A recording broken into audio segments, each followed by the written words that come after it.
السلام علیکم ورحمۃ اللہ وبرکاتہ۔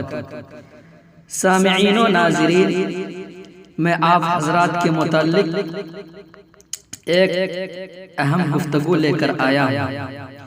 وہ گفتگو یہ ہے کہ آج اکثر لوگوں کی زبان پر یہ باتیں رچی بسی ہوئی ہے کہ ہم اللہ رب العزت کی دن و رات اتنی نافرمانیاں کرتے ہیں، اس کے باوجود ہم پر اللہ رب العزت سزا نازل نہیں کرتے۔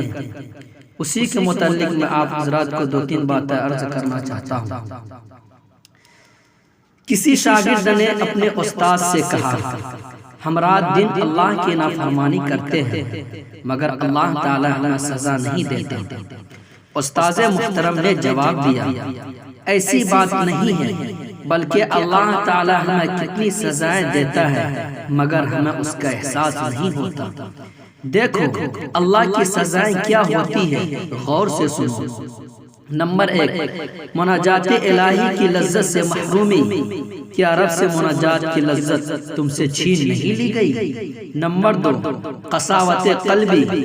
اس سے بڑی سزا کیا ہو سکتی ہے، انسان کا دل سخت ہو جائے۔ نمبر 3، ایک بڑی سزا یہ بھی ہے کہ تمہیں نیکیوں کی توفیق بہت کم ملے۔ نمبر 4، تلاوت قرآن سے غفلت۔ کیا ایسا نہیں ہوتا ہے کہ دن کے دن گزر جاتے ہیں مگر تلاوت قرآن کی توفیق نہیں ملتی، بلکہ بسا اوقات قرآن کی یہ آیت سنتے ہیں جس میں اللہ تعالیٰ نے فرمایا ہے کہ اگر یہ قرآن پہاڑ پر نازل ہوتا تو اللہ کے خوف سے ریزہ ریزہ ہو جاتا۔ ہم یہ آیت سنتے ہیں مگر ہمارے دلوں پر کوئی اثر نہیں ہوتا۔ نمبر 5، تہجد سے محرومی۔ لمبی لمبی راتیں گزارتی ہیں مگر کبھی تہجد کی توفیق نہیں ملتی۔ نمبر 6، نیکیوں کے موسم بہار کی ناقدری۔ نیکیوں کے موسم بہار آتے اور گزر جاتے ہیں، جیسے رمضان کے روزے، شوال کے روزے اور ذی الحج کے مبارک ایام وغیرہ، مگر ان موسم میں کما حقہ عبادت کرنے کی توفیق نہیں ملتی۔ اس سے بڑی سزا اور کیا ہو سکتی ہے۔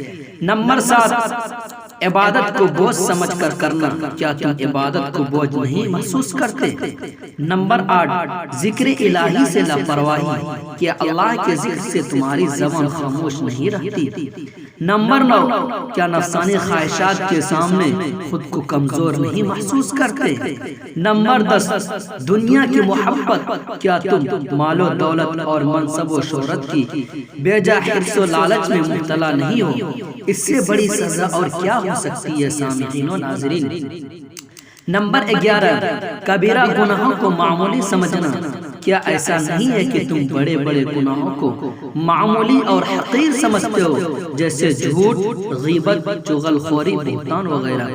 نمبر 12، کیا بیشتر اوقات تم فضول اور لایانی چیزوں میں مشغول نہیں رہتے؟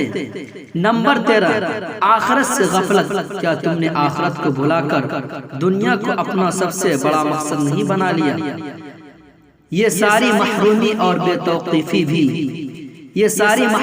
بے توفیقی بھی اللہ کی طرف سے سزا، عذاب اور سزائیں ہیں مگر تمہیں اس کا احساس نہیں ہوتا۔ یاد رکھو اللہ تعالیٰ کی یہ بہت معمولی عذاب ہے جسے ہم اپنے مال و اولاد اور صحت میں محسوس کرتے ہیں، اور حقیقی عذاب اور سب سے خطرناک سزا وہ ہے جو دل کو ملتی ہے۔ اس لیے سامعین و ناظرین، آج ہم سب یہ عہد کریں اور اللہ تبارک تعالیٰ سے دعا مانگیں اور اپنے گناہوں کی معافی طلب کریں، کیونکہ گناہ کے سبب بندہ عبادت کی توفیق سے محروم کر دیا جاتا ہے۔